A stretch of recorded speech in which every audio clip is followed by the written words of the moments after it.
Alright everyone, this is the second installment of videos in which I'm going to be going over the random stuff that I acquired from a nice gentleman who had to get out of the aquarium hobby because he was moving across the country and thus couldn't take all his stuff with him. So, this is a box of a bunch of his random accessories, I guess you might call it. I haven't really gone through them, so we're just going to go through them together one by one and see what we all have here. So, okay, we got a strainer. This could help when sifting things out of sand. Oh, and another strainer. So we got matching strainer set. Shrimp pellets. Okay. Aqueon for tropical fish, goldfish, loaches, catfish, and other body feeding fish, sinking pellets. Okay, cool. Food is always good. What else do we got here? I think we got, yep, more pellets. The dude had a Corridora,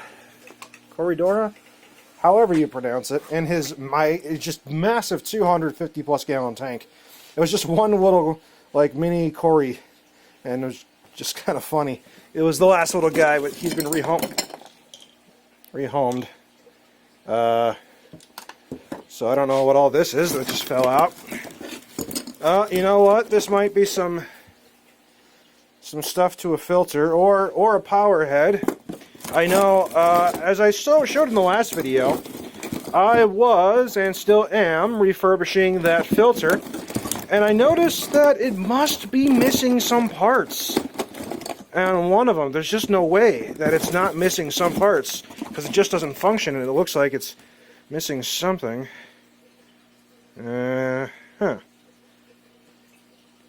Not sure what that is. So we got a random assortments of tubes and such, and another strainer, or colander strainer, whatever you want to call them.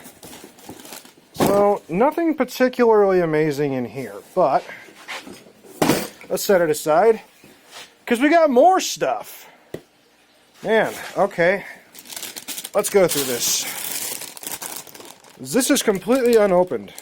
This? Why did I say it like I'm German? This is completely unopened. Brand new. Looks like you got it at some sort of discount. Huh. You know, I don't usually use fake plants, but maybe Mrs. Scuttles would like some decor. Maybe I'll put this in the 55 for her. And alright, this looks brand new. I don't think this was opened. Got ourselves Marineland adjustable heater. So it's not like what I'm using. I think this is a glass heater. I typically use Aqueon Pros, which are mostly metal with some silicate in them. But I have an idea for this, actually. I do need a heater to put in the 40 breeder, because I'm trying to breed assassin snails in there, and it dawns upon me that maybe, even though I'm feeding them well, they're not breeding because I don't have a heater in there. All my heaters have been allocated towards other tanks. That's just kind of a standby tank for right now. So maybe if I heat up that tank, I will get assassin snails to start laying eggs. So it's brand new, and it might just work for that purpose. Okay, cartridge filters. This is for, yeah, the Emperor filters that I've been refurbishing. Again, they look, yeah, these are brand new, unused. Although I personally wouldn't use these. I would rather just put like a bag of biomedia inside of these. I've never been a fan of these cartridge filters. They're kind of useless in my opinion. So like over there I've got a hang-on back filter, and it's just filled with 1,000 grams of Fluval Biomax inside of a biomedia bag. It's far more beneficial than whatever that stuff is. It's just carbon and a little bit of filter floss. Who cares? We got more decor. Okay, another box unopened.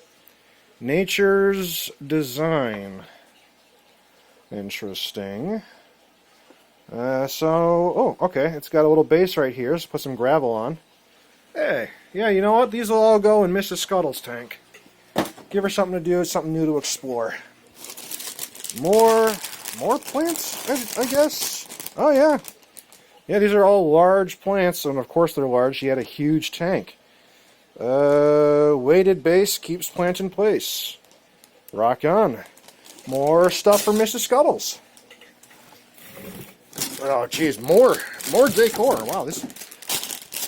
I think the guy went with natural plants at the end of the day, which probably a good idea. Very cool. Okay. Oh, we got something interesting here. We got a power head. Penguin 660 submersible power head. Measured flow 170 gallons per hour. Maximize oxygenation. Oh, you know what? I think the parts I found in there must be for this. Let's open this up. Let's see what's actually in here. If I can open it with one hand, you know, some of these boxes. Maybe I should have brought a tripod. Okay. Oh. I need to use my brain. It opens up on the side. Well, there's no power filter or power head in here. We got parts, but no power head. Oh, that's because the power head's right here. Alright, hold on. So, we're definitely piecing things together. This is the power head. Okay, well, I put my spray bar back on in the 55-gallon tank to try and add more oxygen to help deal with the algae.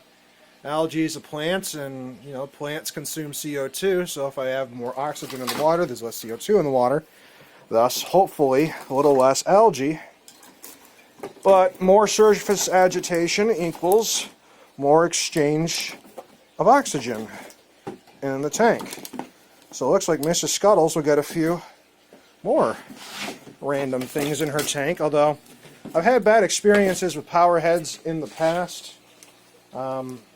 Notably when I had Little Squish, my bullfrog. Actually, that video's on another channel, but I used to have a little tadpole that my friend caught out of the lake and then put in my fish tank. And that thing turned into a tadpole, and it was the most chill little tadpole I had ever seen. He would just, or a frog, he would just lay on my stomach and just, you know, derp around. He was super cool. Oh, another power head. Okay. 1140. I'm assuming this is similar. This is going to need a vinegar bath to really deep clean it. Vinegar will help get hard water deposits out of everything. Oh man, more plant. Well, fake plant, obviously. So much to go through. More plants. Oh, Mrs. Scuttle's going to have a great day when I put the new plants in. Oh, look. A brand new net. It's a bit bigger than what I need. I need to get myself a shrimp net because those little fellas are super hard to catch with a full-size net. We got some more plants. Doesn't actually look used. It just looks outside of a bag, so, you know, no biggie. What the heck is this? It's a giant sponge. I think this is a... This might be too... Yeah, it's a big sponge filter. Interesting. I do have... I mean, I use sponge filters in all my shrimp tanks. Ooh. Oh, this is the fine mesh. Oh, you know what? This is great. The fine mesh bag. If I clean this up, this is actually super handy because in my yellow shrimp tank, I've got a bunch of duckweed. And you can see the tiny little duckweed floating around. Can't catch that with a normal size shrimp net like what I've been using. It's too the pores are too big. With a fine mesh, I could probably remove it because the duckweed is becoming unreasonable. The duckweed was just growing to the point where it covered the entire surface area, and I wasn't getting enough oxygen exchange. That was not good. But this video has already reached 10 minutes long, so I'm going to cut the video here and make a second video going over the rest of the stuff here.